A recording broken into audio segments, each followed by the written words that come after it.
Olá pessoal, esse é o podcast da Igreja Verdade de Deus.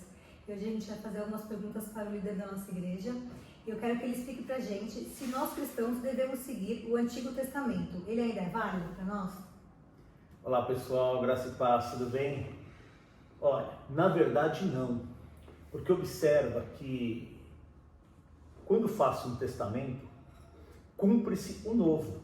Só que no Novo Testamento, muitas coisas são iguais ao Antigo e outras coisas não.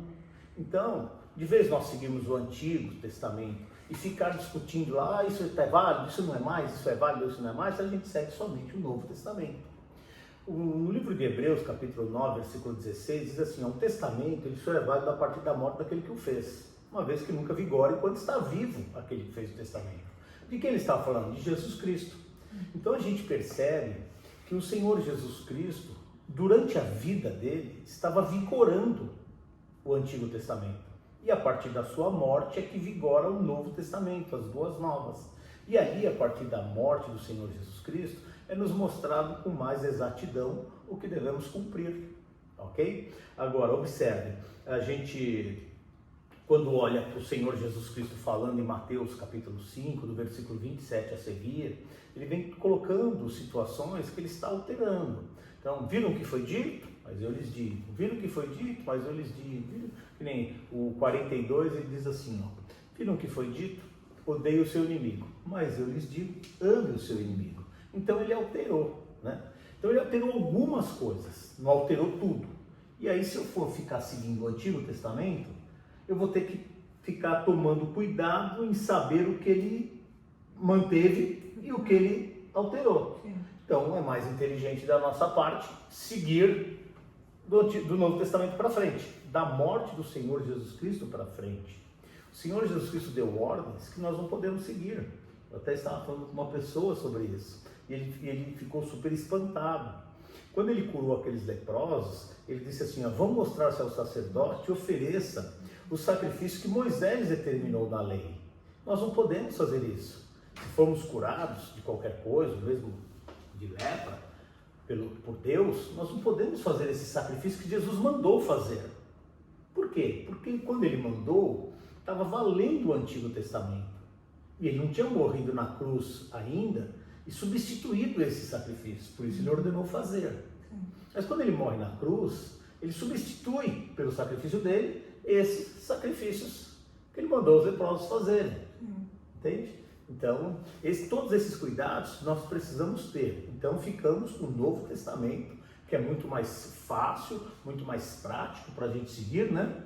E claro que as coisas que não mudaram vai estar nos dois, tanto no Antigo quanto no Novo, que é ame a Deus acima de todas as coisas, o seu próximo como a si mesmo, né? Jesus Cristo fala da ceia no Novo Testamento, já não tem no Antigo, né? Fala do batismo no Novo, também não tem no Antigo. Então, algumas coisas ele também acrescentou. Então, ficamos com o Novo Testamento, porque como qualquer testamento, o que vale é o Novo. E em relação aos 10 mandamentos, a gente podia também explicar por que nós não devemos, sobre a guarda do sábado. Hoje em dia nós guardamos o sábado? Bom, os 10 mandamentos, eles estão no Antigo Testamento, né? Foram escritos na pedra que Moisés desceu do monte lá com elas. Eles estão em Êxodo capítulo 20 e Deuteronômio capítulo 5. O único que dá aí um pouquinho de dúvida, né, é o sábado. Porque os 10 mandamentos falam não matar, está nos dois, não roubar, está nos dois, não matar o pai e a mãe, e assim sucessivamente, né? E o único ali é a guarda do sábado.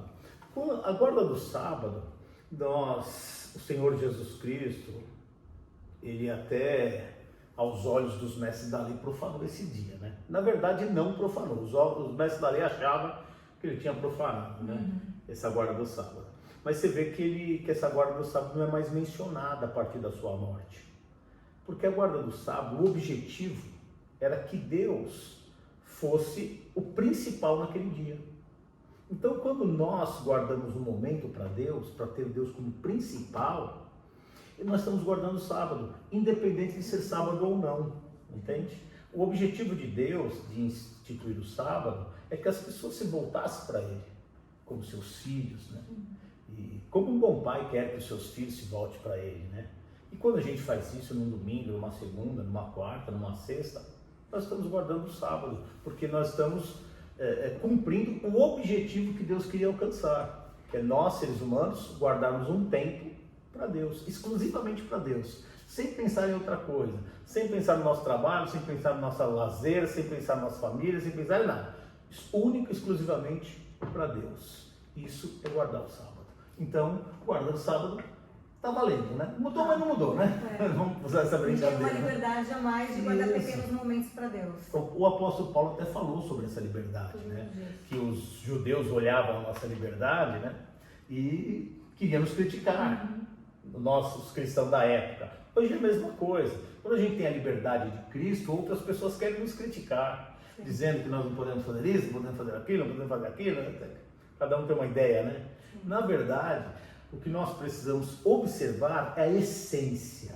Qual é o objetivo que Deus quer alcançar em nós? Esse é o verdadeiro sentido da vida, sentido da nossa vida cristã. Ok?